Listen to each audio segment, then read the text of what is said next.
and I'm supposed to know something about gastroenterology and in particular diarrhea and malabsorption.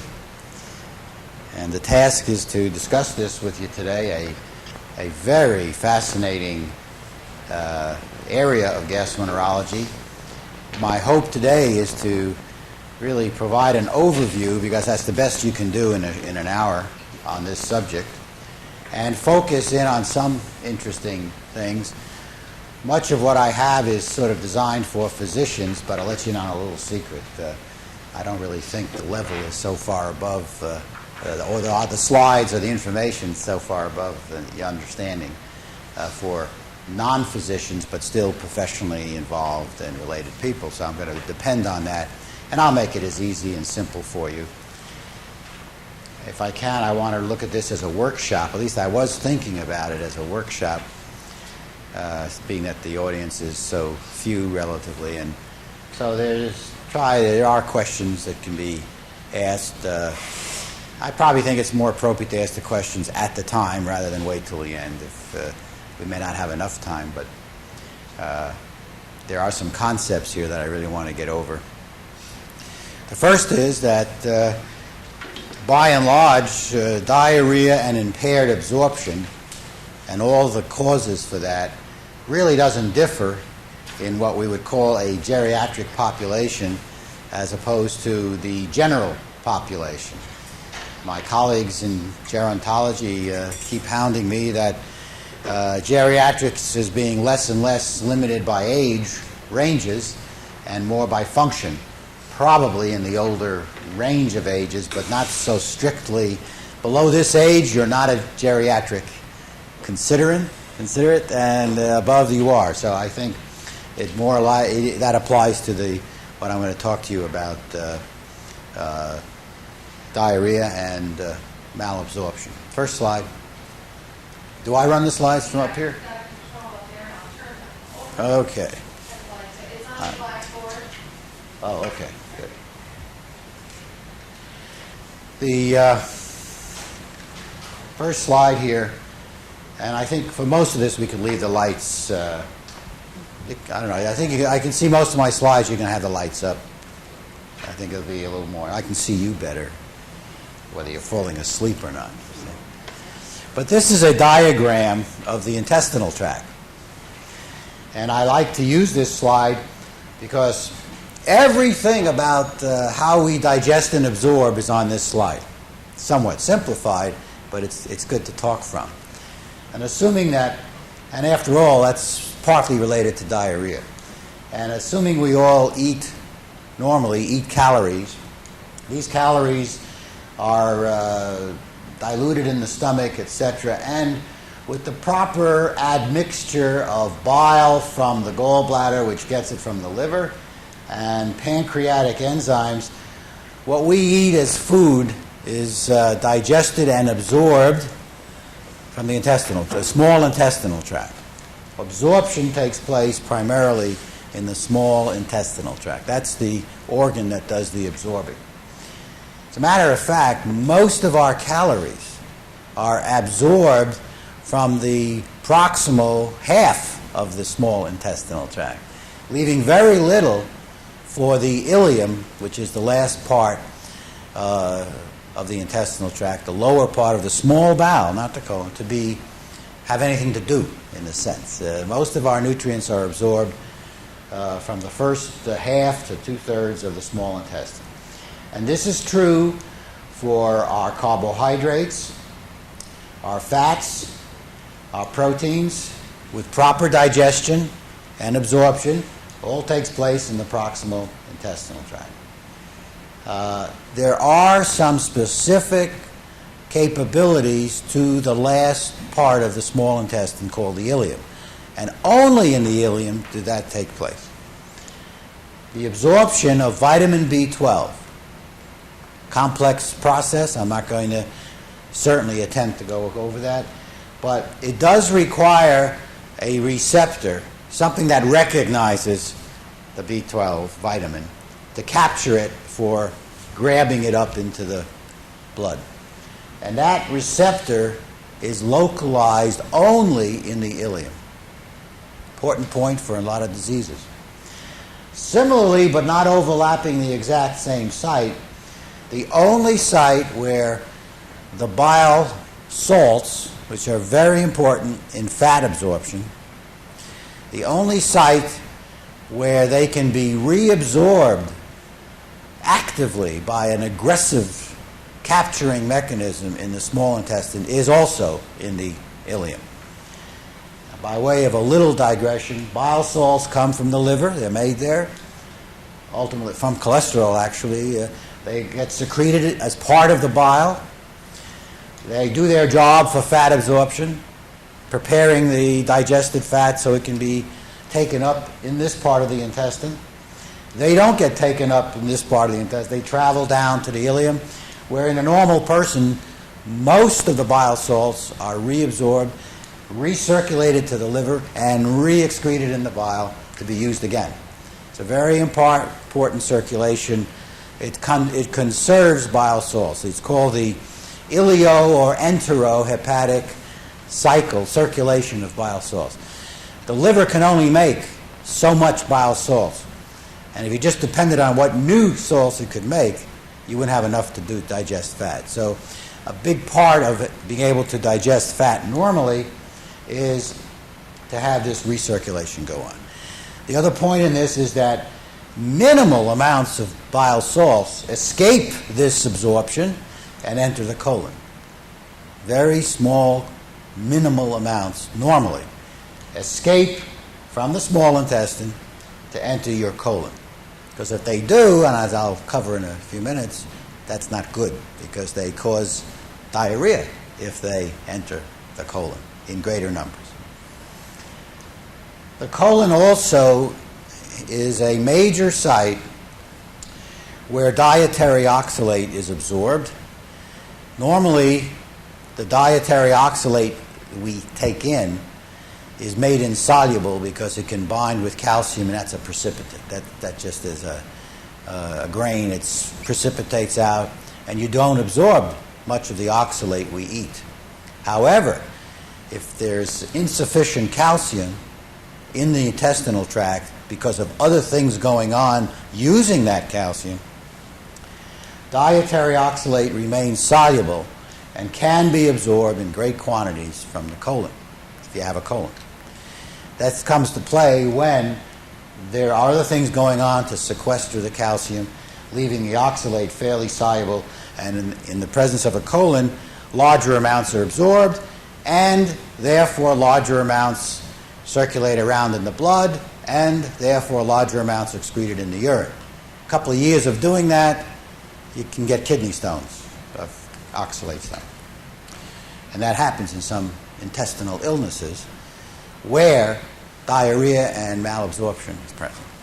So, this is a diagram of what happens normally in the GI tract, preparing us to discuss diarrhea. Now, all diarrheas can be classified in one or more pathophysiologic reasons, meaning the causes of the diarrhea, not the diseases, but what went wrong in those diseases, those disorders, to cause the diarrhea. The fifth category here is a mixture of all the above four. So obviously, if you have less intestine in place, you're going to have a number of these features affected, and it can cause diarrhea. You'd expect diarrhea if you had half or a third of your small intestine remaining inside you. But all diarrheas can be classified functionally in one of these four reasons, sometimes more than one. An osmotic diarrhea would happen in any one of us if we took something that didn't get absorbed and remained in the intestinal tract, in the small bowel, reaching the colon. An unabsorbed solute that normally gets absorbed, but either we give it to you or because something went wrong, it stays unabsorbed. The presence of that solute in a strictly chemical way causes water to shift because it has to be diluted. And a common cause of osmotic diarrhea that I'll cover in somewhat more detail is unabsorbed sugars, particularly lactose, which causes diarrhea. Or we can take a sugar that we can't absorb. Nobody can.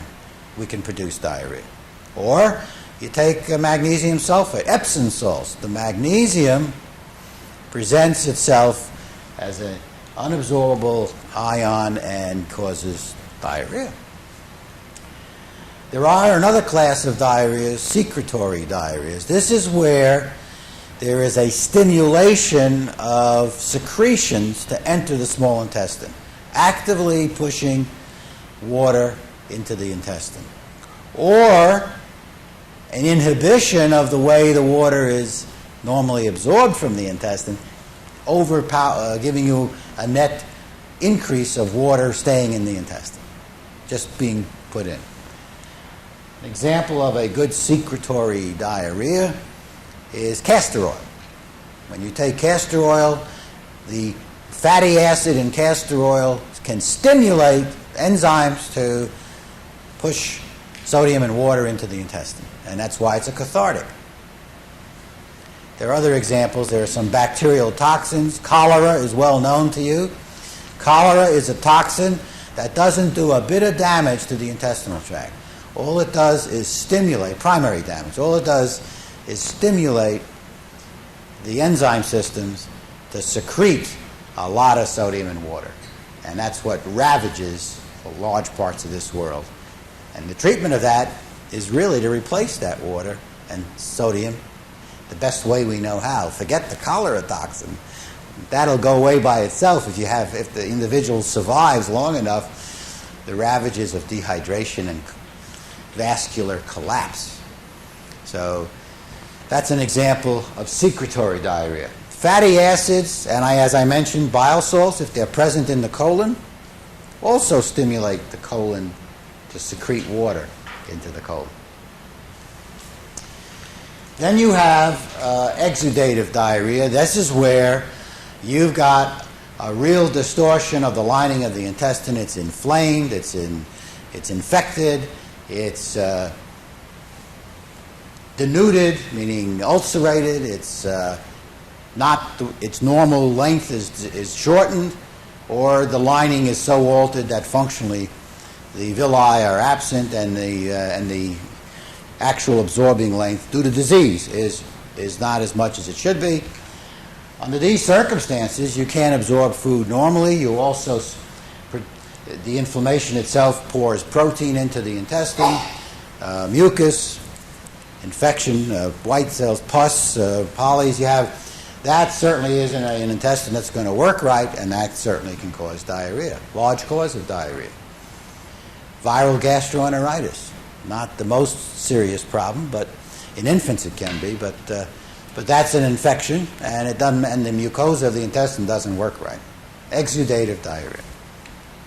Often, when there is inflamed intestine and pus, as you'll see, if you look in the stool and you look for white cells, leukocytes, you'll find fecal leukocytes, and that's one of the tests we do early.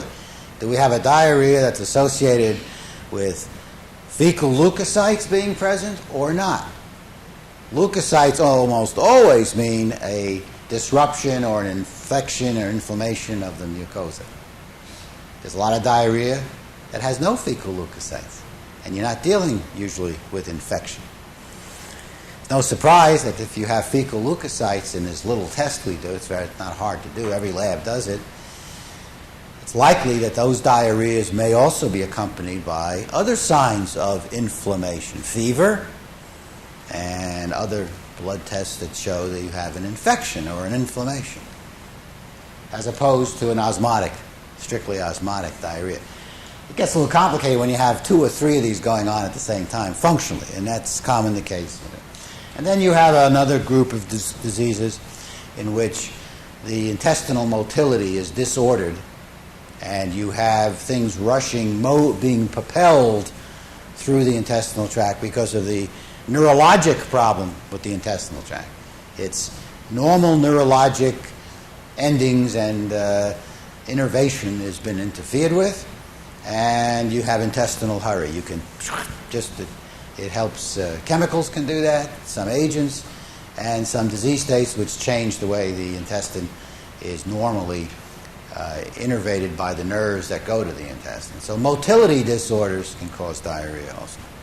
So functionally, these are the 4 classifications of diarrhea in the elderly and in anybody. Some of them may have, some of the diseases may be seen more likely in different age groups. I don't bring this to see you should memorize it. This is an old slide I had, and I'm not going to talk further about secretory diarrhea like this, but intestinal secretion and diarrhea, I just thought you might, I mentioned cholera producing this secretion. Sometimes food poisonings with certain bacteria. A very common cause of secretory diarrhea. In these cases, the reason for the secretion and the agent is a toxin made by the organism, cholera toxin or E. coli enterotoxin. Particularly not the invasive kind of E. coli. There are 2 kinds of Turistas with E. coli. Turistas has a whole other, lots of things, but there are some E. coli that can infect any of us when we travel anywhere. It's not just Mexico. I wouldn't want to imply that Mexico is the place. I have a lot of people go to Europe, they get diarrhea. But the shift, the movement, the change, the recolonization of your intestinal tract, largely through the food handlers, if not directly the food you eat, the human element, food, waiters and vendors. But if your different bug is introduced, some of these cause a toxin, that it's the toxin that turns on chemically the enzyme system that pours the, and I mentioned that before. There are other hormones from types of tumors that themselves have secretory stimulation capability of the intestinal tract. And you don't have to remember these, but these are examples in which this takes place. I told you before that if you have malabsorption of fat for any reason, and a large amount of fatty acids get into the colon, they stimulate secretion also. From the colon lining, mucosa, water and sodium. And I won't dwell on some of that. I just wanted to put that in. Now the workup, the beginning to understand and try to help somebody with chronic diarrhea has a step-by-step evaluation. First, you don't rush in, usually. It's got to be chronic diarrhea. That's what we're talking about, not an acute diarrhea, not a sudden onset. This is beyond 2 to 3 weeks of diarrhea, on and off, steady, but it's becoming chronic. It's not the few days that we all suffer and we don't make much of it and it goes away. 24 hours, it goes away. This is chronic diarrhea.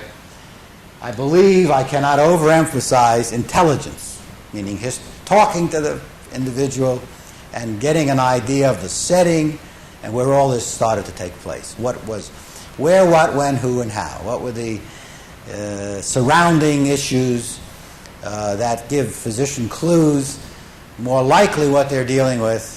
70% of the work is in the history. 70%. I mean, you can make predictions with high accuracy. That's why computers can do so well in medicine.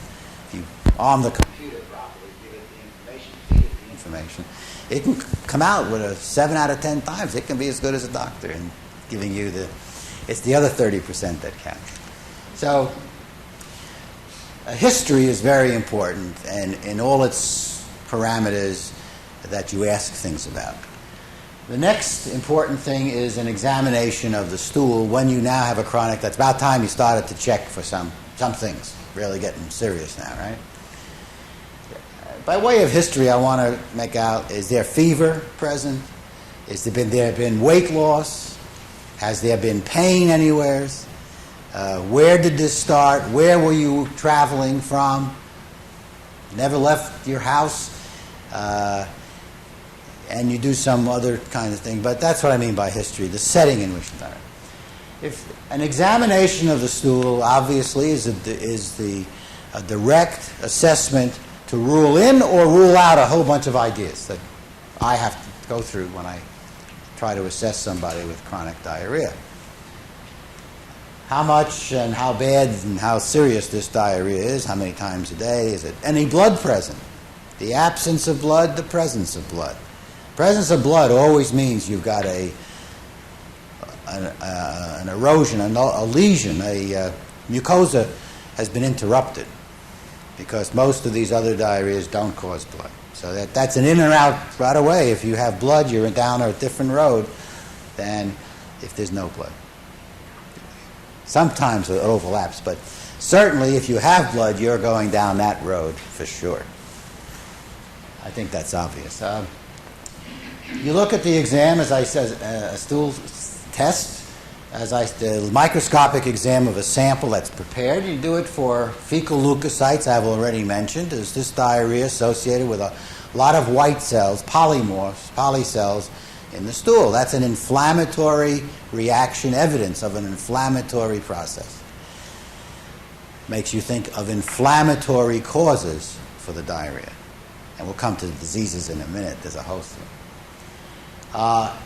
You'll always see stool cultures being done. Well, is there something growing in this stool that's doing it? A lot of chronic diarrheas are not likely to have positive bacterial growth. The acute diarrheas, sudden diarrheas, do, but they're self-limited. They usually, whether it's typhoid, salmonella, shigella, these are all things that happen. They're very sick, they're very dramatic, and you get evaluated. But the cultures don't usually come back, except fungal cultures and parasites. That's not a culture. Parasites, ova and parasites, O and P. You're looking for parasitic infection, which occurs in large parts of the world and can happen here too. And so you look, and the stool is examined for either the eggs or the parasites themselves to establish that this might be related to the diarrhea. That's part of a stool exam. And there are ways looking for blood, and also an excessive amount of, qualitatively now, staining for fat globules. If you have someone who's eating and has a lot of fat in the stool, that may mean you have malabsorption, something impaired in its absorption. And I said culture. So the stool exam can be a very early and necessary step to know where your basket lies, which basket you're going to start to put these diarrheas into. This slide here has X-ray exams. There are other ways of getting pictures of the intestinal tract. It's an old slide, but I would certainly slash and add here a endoscopic examination, flexible sigmoidoscopy, and the X-ray exam, either barium enema or the intestinal tract, or now colonoscopy if you had blood. Certainly there's a place for an inspection without opening your abdomen, but looking inside to help delineate possible causes for the diarrhea. And this should not just be X-ray now. Quite frankly, flexible sigmoidoscopy would be done like that instead of before you even do the X-ray, and certainly if there's blood present, you would do that first sitting. I mean, you're looking for what the trouble could be. And then I'm going to come back to some of these things in a minute. We get into further and further testing efforts to find out what the diagnosis is by determining if it's malabsorption, and these are a couple of ways to do that, and I'll come back, and whether or not there can be a hormonally induced diarrhea, and I'll come back to that too. That's we can measure for some of those rare things I showed you on the other slide. Okay, so what are then the actual possible causes, likely causes, in this age group for diarrhea? This isn't every cause in the book for chronic diarrhea. I didn't think that was a purpose of this overview. But these are finite, possible causes of diarrhea and malabsorption in the elderly and in anybody. Sometimes they are skewed a little more to the elderly, sometimes they're more present in younger people. And I've put this up because I think these are all the possible causes of diarrhea. The first cause, let me back up a little bit. The first cause here that I've highlighted is something called irritable bowel syndrome. 50-60% of a gastroenterologist's business. These are people who have chronic complaints.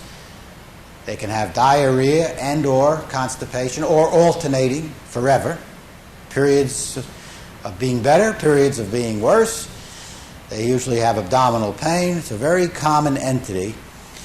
And it kind of is overridden by what somebody might say, well, there's nothing really wrong with that person. It's their nerves. And it's functional bowel. They instead of getting headaches, they get this and so forth. But irritable bowel syndrome has received a great deal of attention. It remains an unclear entity, but it has some definite findings that will allow this to be really a diagnosis as opposed to, there, you're really not sick, it's okay. Irritable bowel syndrome has a lot of names: spastic colon, nervous, colitis. Colitis is a wrong word for this because itis on the end of something usually means inflammation. And these people don't have an inflammatory process in their colon usually. Because it's so common, I think it's worth spending a little time on, even in an overview talk. It's a motility disorder, and these people can have altered bowel habits, as I said, diarrhea and constant abdominal pain. And there's a remarkable absence of lots of findings, however you look for it. Flexible sigmoidoscopy, x-rays of the intestine. You don't find, wow, that's a big mass or tumor there. They don't have a lot of findings. They fit a very definite clinical picture. And it's made worse under stress. We all know that if we each get stressed in our lives, we've had, in anticipation of your daughter's wedding, you may have a little diarrhea. You hadn't had diarrhea for weeks or months, but suddenly, the day before, the tension builds up. You know, an examination, we all go through that. Characteristically, this does not progress to something else. And a lot of reassurance, as you'll see, is to rule out that there's really something very dangerous here for the individual, and that their lifespan will be shortened or that they have cancer. This is a lot part of the reassuring of this. And I'll come back to some of those points. Again, if you really look at this syndrome, many people have this lifelong and don't even seek attention. They just live with it. And they're really, Aunt Tilly has belly cramps, and she's always had belly cramps, and she's always complained of her belly. That's really, and they don't come to the doctor because they don't have fever, they don't lose weight, they're not really sick. As I said, it can be a large part of referral for evaluation because of complaints, and sometimes people are very symptomatic from this. Females seem to be more than males. This may have to do with our culture and all the things that happen in this life that we're trying to correct. The patients start this usually younger, but it can go well on into an older life. So while I put down these relatively younger years, this can be in the elderly. It starts usually earlier. And it has fluctuating, worsening, betterment, lifelong. Now, you can separate two definite patterns from people with this illness. Some have diarrhea or constipation or both. They have a lot of abdominal pain. And if you measure their motility responses, and that's getting into finite, sophisticated testing, you can show that in response to a stress, they squeeze down more or differently than the rest of the population that doesn't have this. So there are some objective testing to find for this. The other form has diarrhea and painless, but they still have lots of diarrhea. Now, there's a lot of uncertainties about whether other things are involved, and someday we may even be able to tell you more about that. Their bowel habits are altered. Obviously, these people take either laxatives for constipation or some medications to slow down their diarrhea lifelong, and those medications themselves can bring about changes, and you can get a more confusing picture. And I don't mean to dwell on the specifics of irritable bowel, but to let you know that that's a common occurrence. And I think this probably repeats that in some of these patients, you can show they have differing responses to some standard ways of measurement that seem to separate it out as an abnormality that can be objectively identified, but we don't know why. And someday we may. And the diagnosis, again, is largely on the exam and the lack of other findings. There's some other things to consider, which I'm going to cover. I told you the investigations they get. And I put this in here because I wasn't going to cover this, but we have people, not usually old people, but it could be, who have a factitious diarrhea. That is, they purposely produce their diarrhea. The military is rampant to get out of duty for this. They take X-Lax. They take phenolphthalein, which will cause diarrhea in any one of us. That's the purpose of it. And there is a test of just dropping a little alkali on the stool. It turns it purple, and it shows the presence of phenolphthalein. But factitious reasons, for self-gain, for a whole bunch of sometimes neurotic reasons and manipulative reasons, that take place. And this just says we have to exclude. These people usually get checked for other things to make sure they're not involved causing their trouble. And it's after all that's done, it's concluded that's what they have. And the treatment for this is widespreadly, certainly reassurance, whether or not sedation is needed. But again, high fiber diet seems to help in the constipation. It's not a proven thing. And psyllium preparations, good for everybody, don't hurt anybody. And if there are offending foods in the picture, you want to eliminate it. And certainly symptomatic treatment with drugs for the diarrhea. Imodium, Lomotil, a whole bunch of things have been used for that.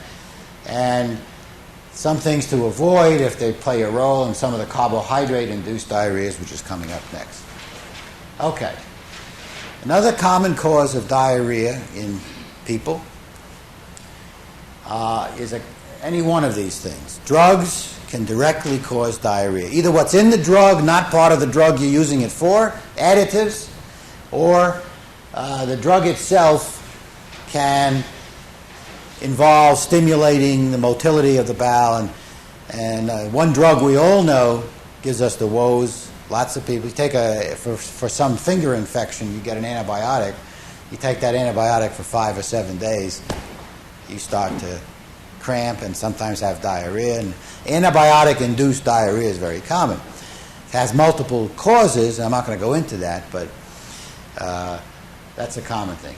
Many sugars, weight-reducing efforts, and sorbitol and other poorly absorbed sugars, even in small amounts present in foods, in some people, because the sugar is unabsorbed, can act in one of those ways I've mentioned as an osmotic diarrhea, but more importantly, the bacteria in our intestines, in the colon, they have no trouble with any sugar that you eat. They can ferment it. They can get to it. And when that takes place in our colons, it's going to cause us symptoms. And any sugar. So sorbitol and fructose, which is found in fruits, is a not as greatly absorbed sugar as some of the other common sugars. And in some people, even that causes diarrhea. So I just mentioned these, and there's been studies to show this, and assessment, and in particular in older people, to find this out, because this can make a big difference. Alcohol in many ways can affect your intestinal tract, your lining, and give you diarrhea. I'm not going to dwell on that. The next common at all ages, maybe more and more as you get older, but certainly in all ages, but very common, is an inability to digest food that has lactose in it. Very common. It's so common, it's the normal state of affairs for the world. Those of us who handle lactose normally, or who handle lactose without a problem, are the mutants of this world. But normally, in all mammalian biology, mammals were not meant or designed to continue milk, sugar, lactose as a source of food beyond weaning. So normally, in all mammalian biology, when the weaning period is over, the lactase enzyme in the intestine, that's the enzyme that splits the sugar lactose, the milk sugar, into its monosaccharides of glucose and galactose, which then permit its absorption. If you can't split it, you don't absorb it. In all mammals, after weaning, that enzyme falls away in the intestinal tract. And in all mammals. For some reason, mammals, groups of mammals that have had the right location and the presence of, in antiquity, the presence of milk in their culture, animals that produce milk, it must have been an advantage because the lactase enzyme in those groups has perpetuated, has been persistent, and did not fall away. So, and there are fewer of those than there are other people in the world. So, in reality, lactase deficiency is not a deficiency, it's the normal occurrence, and it's the people who maintain this enzyme that are the products of ancestral mutants in the past. Anyway, it is a very large and common occurrence. ABCs, you should always think of this. And what is it all about? Normally, lactose is when it's eaten in ice cream, in milk, in cheeses. Not all cheeses. Some of them have lower lactose levels. The harder the cheese, the lower the lactose. The softer the cheese, the higher the lactose, usually. But all the foods and preservatives, French fried potatoes have lactose, some added to it to preserve whatever they need to preserve. So you can sneak in lactose in a lot of ways. But normally the lactase enzyme splits this into its component monosaccharides, which then allows for its absorption. And nothing goes down the intestinal tract to the colon. However, if you don't have the lactase for any reason, genetically, like I'm saying, or because it's induced by disease, you can also lose your lactase. You don't split the lactose, which then stays in the small intestine. It's an osmotic agent, puts water into the gut, but the bacteria in the colon certainly ferment the lactose to whatever bacteria do. They metabolize it. They split it to glucose. They metabolize the glucose to it products of lactic acid, the breakdown product of glucose. And these products, they acidify the colon, and the lower pH in the colon increases water to come out, plus gases are made, and you can get the symptoms of diarrhea, cramping, distension, etc. And there are a lot of people who can't eat lactose. If they do, they get these symptoms. But they can do something about it. Here's an incidence. The prevalence rate in the United States or in the world, I put less than 15%. The Nordic countries, perhaps being the most non-hybrid people in the world, have the lowest incidence, below 6%. But 15% in so-called Caucasian Anglo populations. I'm not going to discuss this interesting African, the Tutsi tribe. This is a prevalence rate for large numbers of people. As you can see, from the African black primarily, our U.S. black population has about an 80% frequency rate. The closer you are to pure Indian, the higher it is. Eskimos, the more likely you have lactase deficiency. Many of our Mexican-American population in the United States, coming primarily from northern Mexico, coming primarily as a mestizo interaction of racial ancestry between Spanish and Indian. The more Indian, the more likely the lactase deficit. Half of our Mexican-American population has lactase deficiency. Spaniards don't. Spaniards are in this incidence here. I want to point out that nobody's immune from having it. Nice little Anglo lady who has a 15% chance, so it still is a consideration in everybody, but the rates are much greater. And you can see the Mediterranean area people. I'm not sure about this, how to explain it, but it's real. And then there's a very high prevalence rate. Doesn't matter where you're born, doesn't matter how you lived in the United States, doesn't matter what kind of lactose intake you've been exposed to. This young lady has about a 95% chance of being enzyme measurement lactase deficit. Now, whether you have symptoms or not is another story. The fact that you don't absorb lactose is a very high chance. But it may not bother you. Either you don't take it or your constitutional reaction is less than some others. And so there's a lot of other factors as to how your symptoms are, but the prevalence of the enzyme absence is very high in these group. And you can see these group of people make up the majority of population in the world. And so that's why I said lactase deficit is the norm, and those of us who have it persistent we're the mutant. We're derived from the mutant someplace. What's nice about it is that you can do something about it in treatment. Sometimes, if it's very clear from the story someone tells you, that's all you need. And maybe even the right race. So the racial incidences maybe make it more likely, so your odds of being correct go up. But if you're going to treat this insistently and advise somebody what to do about it, lifelong, you better make a good diagnosis. Sometimes by story it can be enough. If it's not, there's a very fine test that's simply done. It's replaced the blood tests, etc., for tolerance testing, and that's called the breath test, the hydrogen breath test.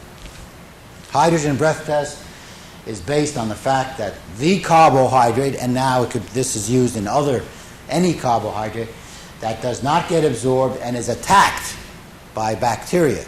Normally, where you have bacteria in your colon, the bacteria metabolize it, as I mentioned in the last slide, ferment it, and one of the products, the bacteria, I mentioned these before, and gases, but one of the gases that's a metabolite of the metabolism of carbohydrate is hydrogen.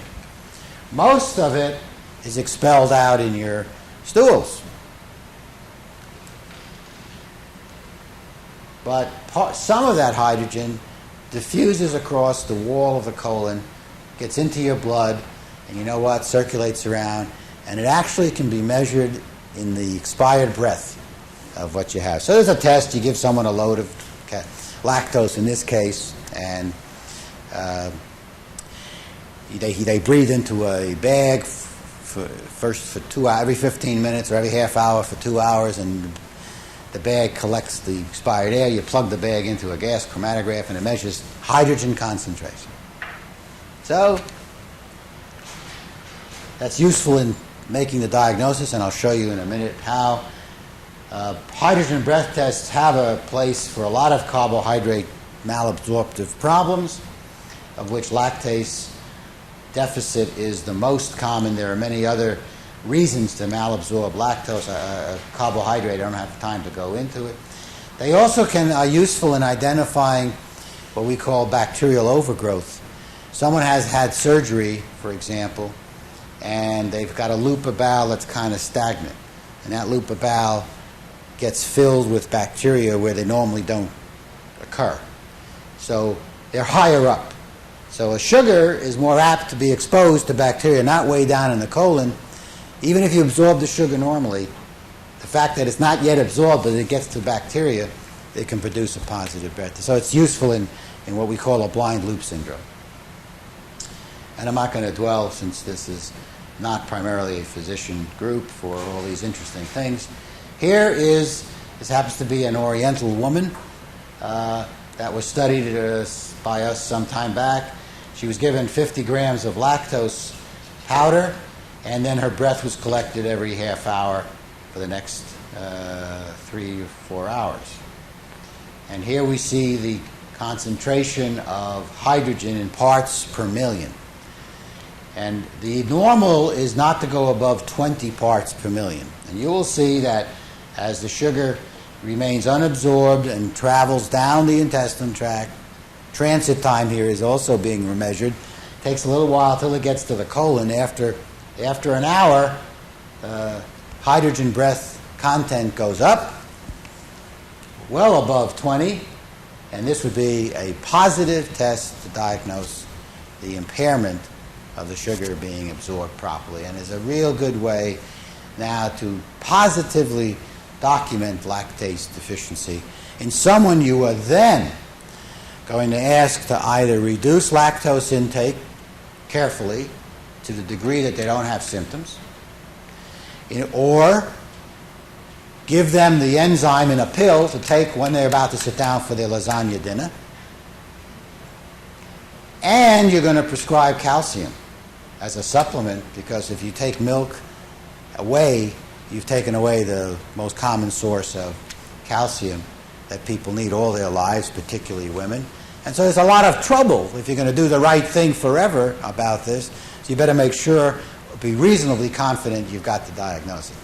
That's why, unless it's a very good story, somewhat swayed by the circumstances, sometimes in the right racial individual where you're likely to be more correct with the story you're getting, it's important maybe to establish this. Some people, some doctors feel, well, we'll try you on a free diet. And they reduce the lactose in the diet, and either the patient does well, better, and they conclude, therefore, they were right, this is lactase deficit. Now you don't drink milk or take the pills all your life now and take out. Or they don't do better, and they think they're wrong. And there's a lot of vagaries, and they never really know. And then the third thing that's happened is that a patient has been told there may be something they're eating that's causing all this. And in addition to the lactose, they start to worry about food eating, and they introduce a whole other possibility of watching and worrying about foods. And I've seen, particularly in the elderly, and they cut out a lot of other foods. They start losing weight. The family comes in to find the cancer. And I mean, I can tell you messes that don't necessarily have bad endings, but confusion. So I always believe in trying to be reasonably confident. This just lists some disadvantages, red herrings of the test itself. That's really for the doctor. Another definite cause of diarrhea is inflammatory bowel disease. This is a common entity, and by this I'm talking about Crohn's disease or ulcerative colitis. If someone with chronic diarrhea shows up and the picture starts to look like they got something wrong, this is going to mean x-rays, this is going to mean establishing the diagnosis. I'm certainly not going to go into the treatment of these diseases with you, but inflammatory bowel disease, ulcerative colitis, in the elderly at 70 years of age, for the first time in somebody's life, I wouldn't say they're going to get ulcerative colitis. There are other forms of colitis that they could get, ischemic colitis, etc. But Dwight Eisenhower had his diagnosis made in his later life, and Crohn's disease can certainly occur even in later life, even though the peak incidence is relative when you're more likely younger. Here's an X-ray showing the last part of the small intestine, the terminal ileum, being altered typically the way Crohn's disease would appear. I thought it was fun to show you the X-ray. This is where it goes into the colon, and the colon is involved right here too. This is an abnormal, clearly abnormal, almost diagnostic X-ray. Lymphoma and TB could also do this, but never, we don't see that. It's Crohn's disease. One important thing I want to mention, which is also very common in relation to Crohn's, that distorted ileum I just showed you, or after having that ileum taken out surgically for a good reason that necessitated the surgery, you now have a patient who's had part of the ileum taken out, or a patient who's had some part of the ileum taken out as part of another operation. colon bleeding, colon cancer, whatever. When you lose your ileum, what functions do you impair? Not what is the problems you can get into when you lose part of your ileum? And in that first slide I showed you, both B12 absorption. That's why we give people B12 shots if they've had some ileum removed. Doesn't cost much and it's protective forever. But also bile salt absorption. Bile salt absorption can be impaired. And it doesn't have to be mammothly impaired. It isn't as good as it is normally. And that means you're having bile salts less well captured in the ileum, that part of the intestine, because you haven't got it anymore, or it's diseased, and more, therefore, enter the colon. And what do bile salts in the colon give you? Diarrhea. And anything that will allow bile salts in greater amounts to enter colon will give you diarrhea, even after a gallbladder operation in an occasional patient, which I won't go into why, but the cycling of bile salts can be affected after gallbladder surgery. Not commonly, but it can happen. This shows people who had less than 3 feet of ileum taken out, less than 3 feet, who otherwise were doing well. And it shows their daily stool frequency in the beginning. They were then given cholestyramine, which is a binder of bile salts. And it binds bile salts so that the bile salts that escaped into the colon now have this binding to it, and they can't exert that effect anymore, and the diarrhea, their stimulation for diarrhea does well, drops. And then when you stop it, it goes back. The message here is that there is a treatment for this bothersome diarrhea that some people have after surgery on their ileum, removal of their ileum. But it only works if you have a little bit of ileum taken out. Those who have larger amounts of ileum taken out have so much of a defect, and also involving fat impairment of absorption, and the excess fat that's going to the colon also causes the diarrhea.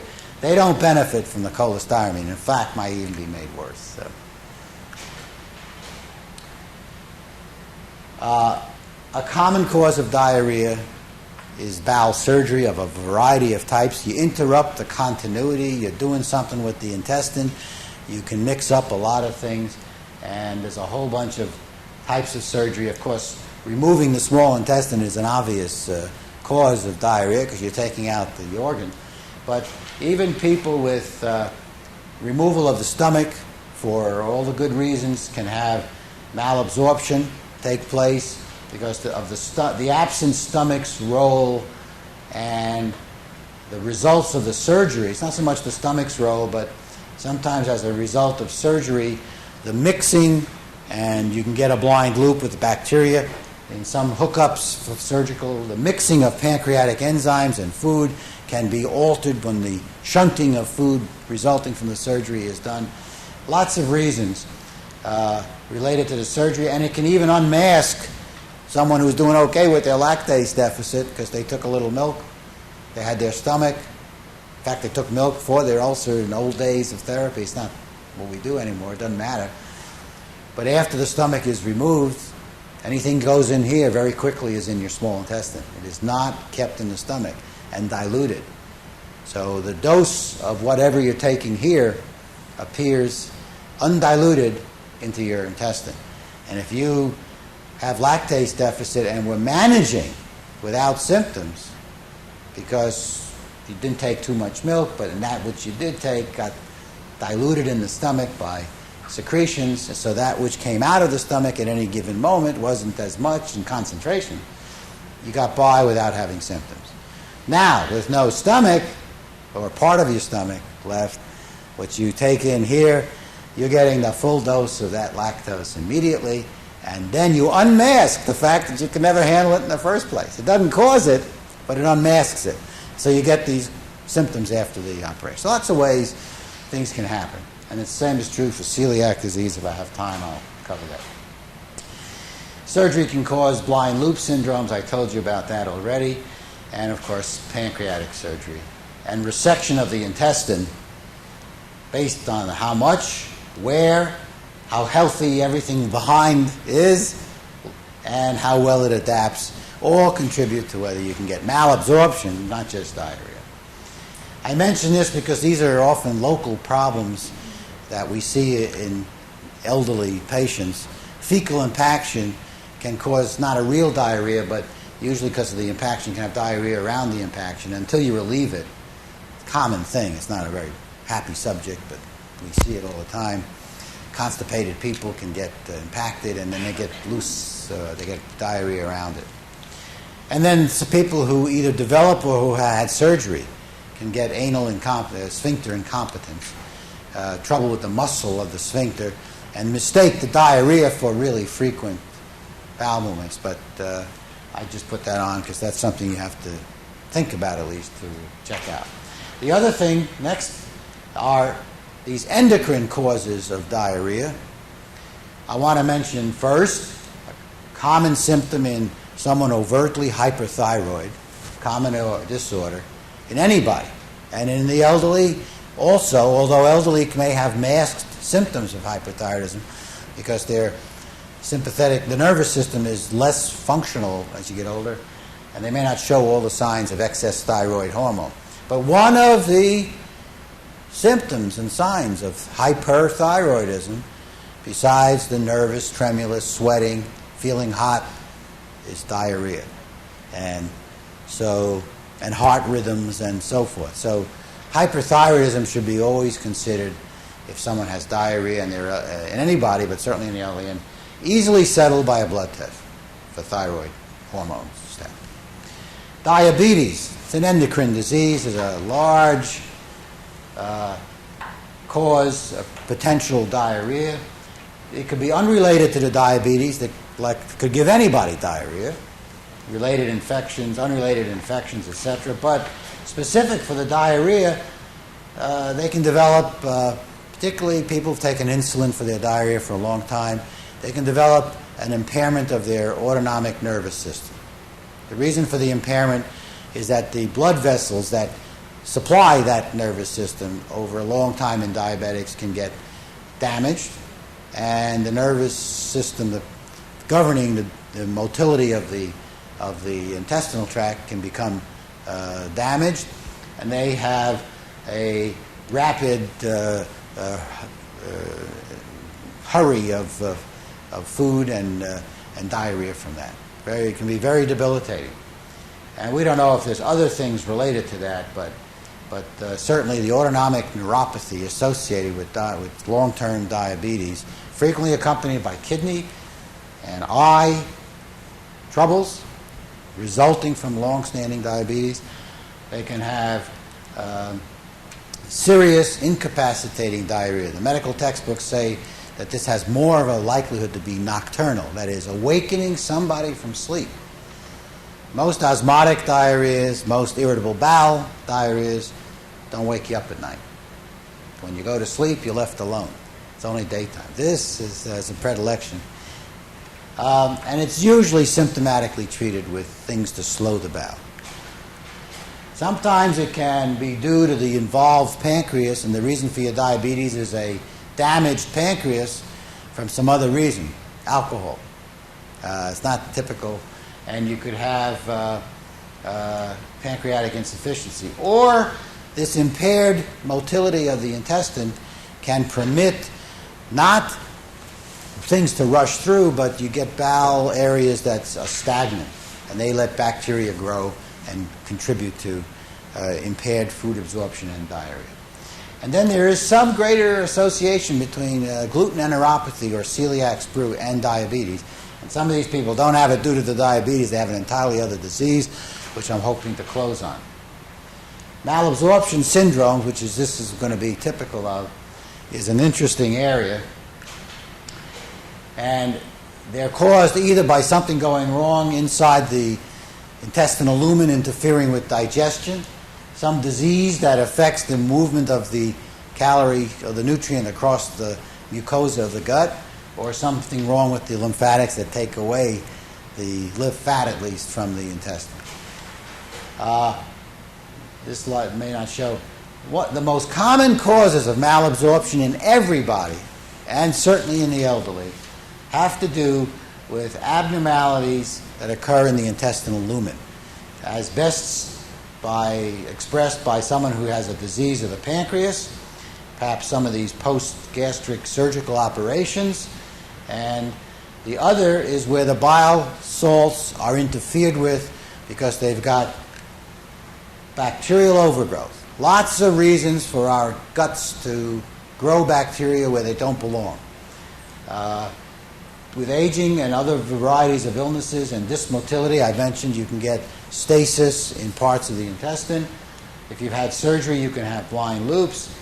If you've got inflammatory bowel, anything that causes obstruction can promote bacteria in the small bowel where they never are, where they don't belong. And this can cause this bacterial access to your bile salts, to your carbohydrates, and cause malabsorption. And certainly types of bowel surgery per se. This explains most of malabsorptive problems we see in anybody, and certainly the elderly. I'm not going to go. Then you have diseases of the lining of the intestine. I've already talked about the most common disorder. That's lactase deficit. Disaccharidase deficiency, mostly lactate. The lining doesn't look sick. There's nothing there that's bad. There's not inflammation. It just hasn't got that enzyme. That's a single defect, an absorbing defect of only one type of thing, and that's specific for lactose. It's not everything you can't absorb, it's just lactose. So that's an example of a mucosal transport defect only affecting one item. However, there's a whole host of diseases where not only one item, but the mucosa is diseased. It can't absorb carbohydrate, it can't absorb protein normally, it can't absorb fat normally. So it's a generalized malabsorptive disorder. One of the most common around of this definitely serious and treatable, serious illness, most of which can be treated, is gluten enteropathy and celiac sprue. How many people here know about that? Ever heard about that before? I'm not going to go through the tests. This disease is caused by a sensitivity to the wheat, to a peptide present in wheat products, gliadin. And wheat, rye, and barley, and probably oats, but oats is still argued. Corn and rice don't have this peptide. And there's a tendency for this. It may be more common because if it's mild, it's never diagnosed. But in the United States, maybe 1 out of 6,000 people. It's more likely 1 out of 3,000 or less have this tendency. In Europe, particularly Ireland, 1 in 300. That's a very common disease in Ireland. And rarely in African Americans or Africans and Japanese, Oriental, Chinese, much less common. Now, the single defect is not clearly known, but it certainly is related to the patients, a toxic peptide in the wheat. However, there is a striking association with certain genetic characteristics in the HLA group of antigens.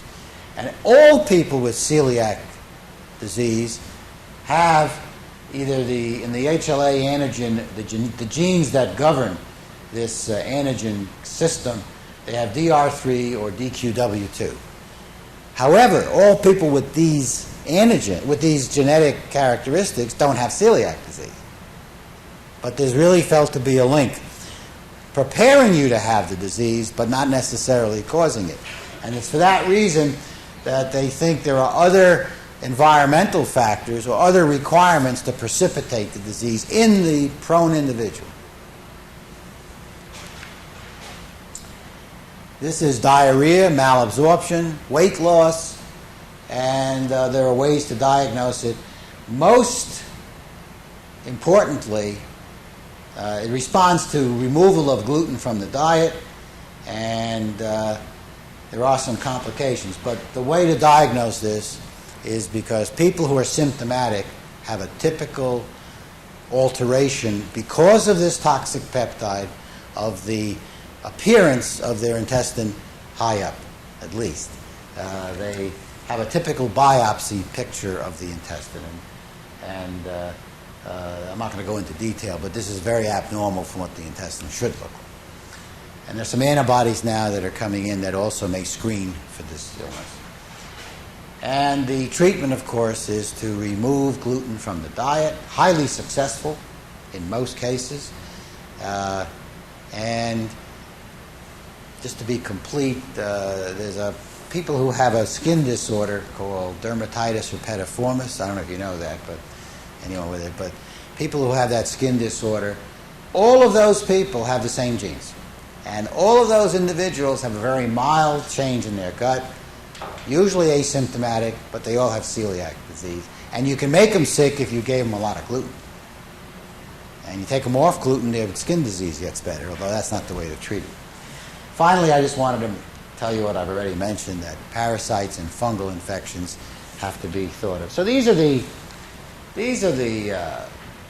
causes of the chronic diarrhea and malabsorption in everyone, and certainly the elderly, that have to be thought about. To make sure that this can be very complicated, I wouldn't say no, but I want to emphasize again that very quickly you can start to divide most cases into which arena you're in as this is, and what it's going to require, merely by taking a good story, a good history. And you pretty well quickly know which road you should follow. Not all the time, but it sounds a lot more complicated, and it is a difficult subject area. But for the most part, with a little bit of information, you can start to pretty well nail down the likely causes, prove it, and then institute the right treatment to help the patient, or the individual complaining of them. Great. I think that's my last slide. We're just about on time, and I'm happy to answer any questions a little bit over if you... Are we getting anywhere with Crohn's disease treatment? I think Crohn's disease treatment is getting someplace. That happens to be another hobby of mine.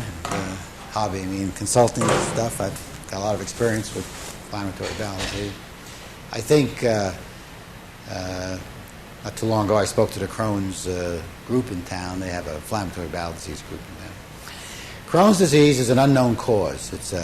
It can go all over the ball court. It can be mild or serious, etc. There are definite treatments for Crohn's disease that alter the course of the disease. They don't cure the disease. They don't eradicate something, but they modify the disease, and they can be of great help. And there are standard old treatments that are the first line still used. And there's a whole new group of drugs coming out. Most of the old treatments are a mixture of some sulfur, some aspirin-containing compound that gets to the site of the disease in the gut. And now we have a new acetol and a whole bunch of things replacing asulfidine, which has some side effects. And steroids and immunosuppressives. It depends on the circumstances. But there are a whole new group of drugs being developed based on basic research dealing with the sequence. One of the most interesting things in biology and offering a lot of potential for medicine is the sequence of events that cause inflammation.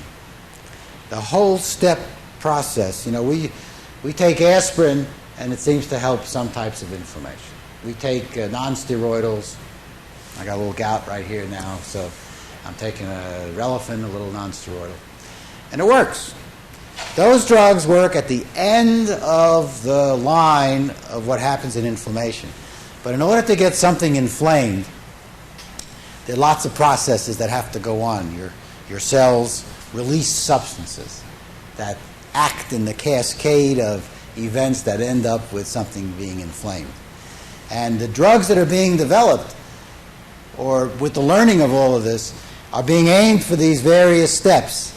So I think the horizon does promise to have some new medications derived from this understanding of the inflammatory cascade that's taking place.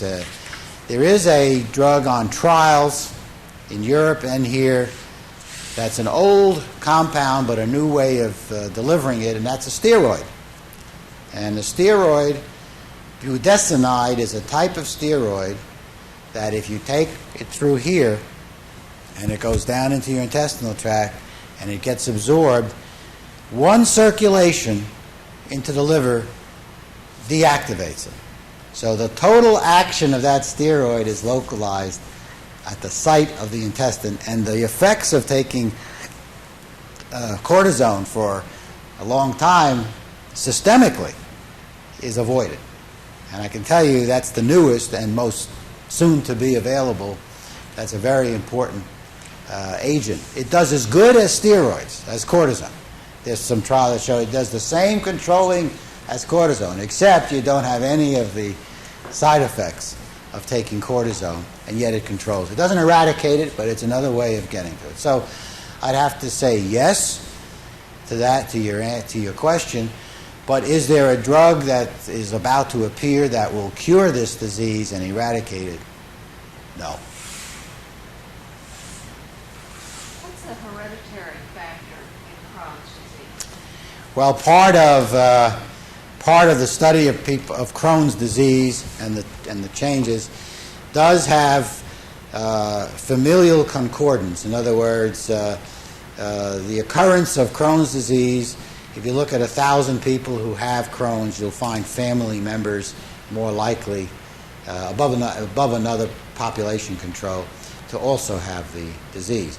This has been caused a real search for a genetic marker that predisposes people to Crohn's. There have been a lot of fits and starts to say it's been found. It is true that Crohn's disease is more common in a family than in an odd case that would appear, yet that is not yet nailed down. And doesn't mean that anyone else in the family is going to have it either, but it seems to have some.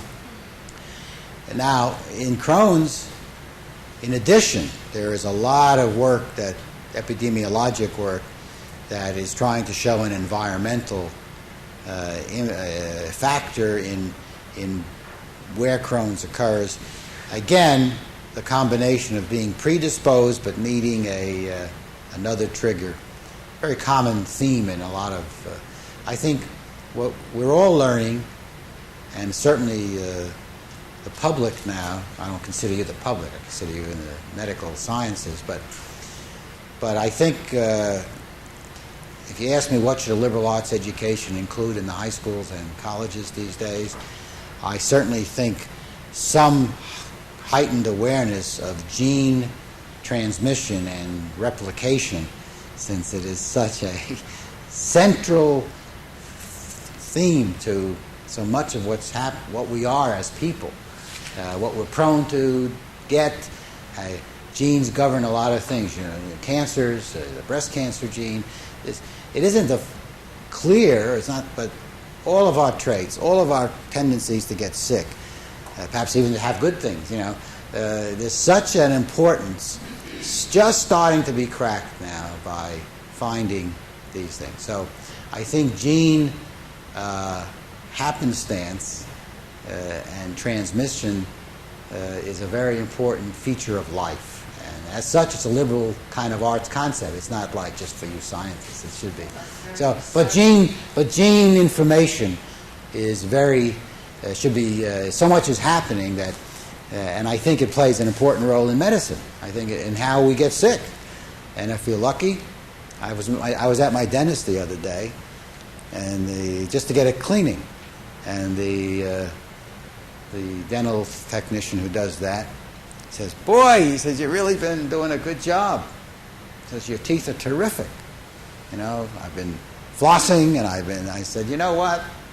BS. I says, I got good genes, because I don't do anything than a daily brushing. So he thinks I'm flossing and doing all the good things because my gums look so great. I said, you know what? I've got good genes because I don't do anything. And I have no troubles. And other people have a terrible time, right? So I just think that's a chance occurrence that I just happen to luck out. And I mean that. And I think tendency to have certain illnesses and diseases very much is governed by our gene makeup. How much we can do about it or alter it, right now I don't think much, but there's a lot of activity that will target someday the big diseases first. Somatic gene therapy, which has got lots of issues, ethical and otherwise, with that, but it's certainly technically going to be a very interesting area, an important area. Exciting. Very exciting, but it's going to take a long time yet to have that generally more common. Its first targeting is going to be in like cystic fibrosis, sickle cell anemia.